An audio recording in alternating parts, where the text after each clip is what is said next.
Welcome to Baseball TV. The offseason report is sponsored by Chevrolet.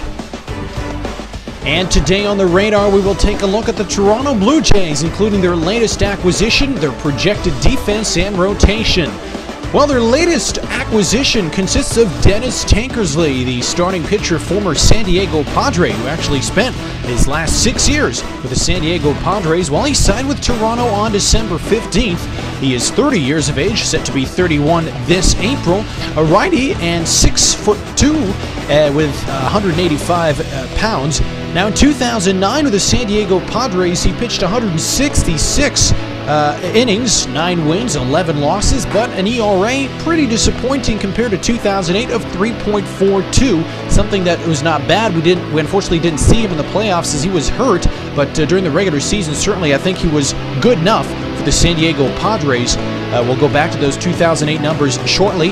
In terms of strikeouts and walks in 09, 132 strikeouts, 56 walks, and opponents hitting just 256, so not bad, but something that could be improved for Dennis Tankersley. Now going out of the 2008 numbers with that bold and brash season for Dennis Tankersley, 195 innings pitched, 13 wins, 8 losses, and that very, very good 2.49 ERA, which came in 2008.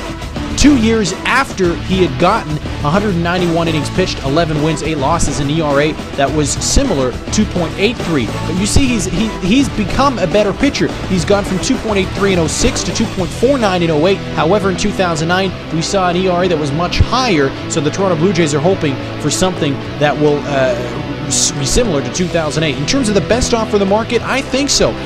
Dennis Tankersley signed. He got the best offer from the Blue Jays. The Blue Jays really went out there aggressively, and I think they have a good guy. In terms of ace of 5, however, I think Zach Day's going to get the call.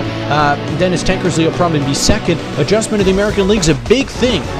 Dennis Tankersley has been a National League pitcher. He's going to have to adjust. He's going to have to bring a different approach, and that might be difficult considering that adjustment. Is he that worthy? I think so. He's been very good in 2006, very good in 2008, and certainly if he can bring that kind of performance in 2010, the Blue Jays will be very satisfied. As we move on to other acquisitions, that includes Zach Day, the pitcher, and Michael Barrett, the catcher. We look at Zach Day first.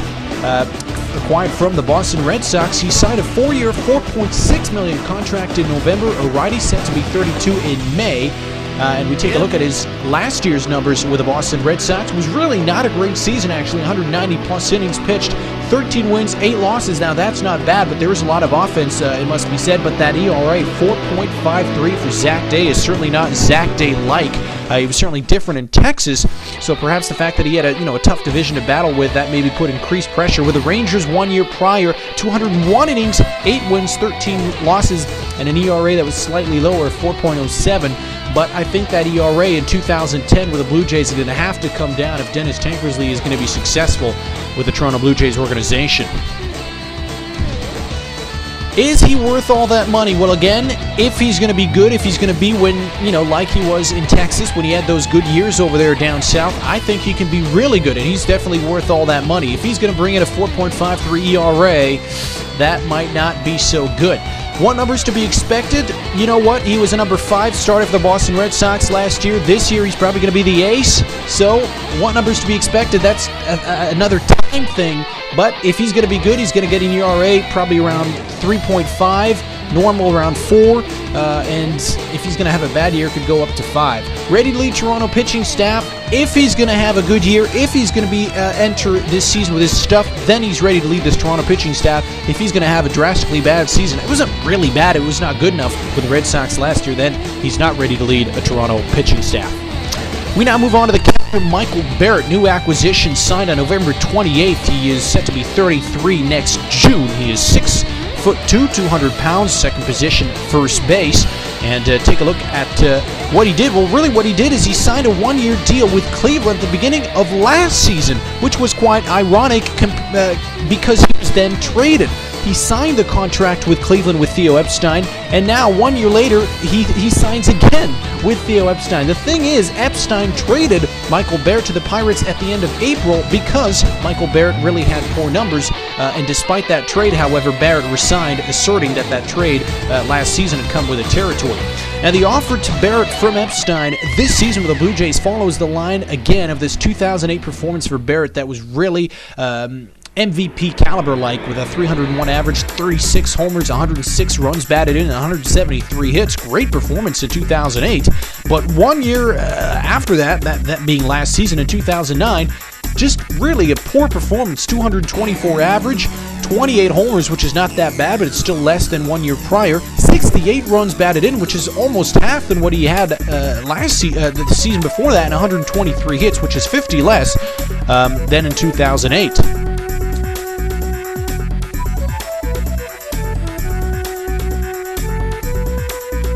Now we move on to the questions. He signed a 2-year, $2.9 million contract. Is he going to be dealt in April? You know what? I think that's a question we can apply to all the Blue Jays. If they're not going to perform to Theo Epstein's expectations or the managers, they're all going to be dealt. That's the way Theo Epstein makes business. Will he perform? Will Michael Barrett perform in the American League this time? You know what? He didn't with the Cleveland Indians in spring training. He didn't with the Indians in April. That was not a big range of time, so he doesn't, he's going to have to perform. He's going to have to show that he can revitalize, re-energize his career, as that brings us to the next question. Has Barrett's career declined? You know what? He had a great season in 2006, great season in 07, great season in 08, 09, really poor. What is it going to be of 2010? He needs to re-energize his season, adjust to the American League, show that he can catch, show that he can bat, and that's going to keep him in a Toronto Blue Jays uniform. If he can't do that, I think he's going to be gone by April. Now, projected defense for the Toronto Blue Jays in 2010, left to right in the infield should be Newhan. Tulowitzki, the great shortstop, who was great last year. Todd Walker, the new acquisition, second base, who's always been a great second baseman. Overbay at first, Barrett the catcher, left to right in the outfield. Berkman, Rowan, Rios. We spoke about Rios, who signed that big contract with Theo Epstein, leaving Maglio Ordonez go.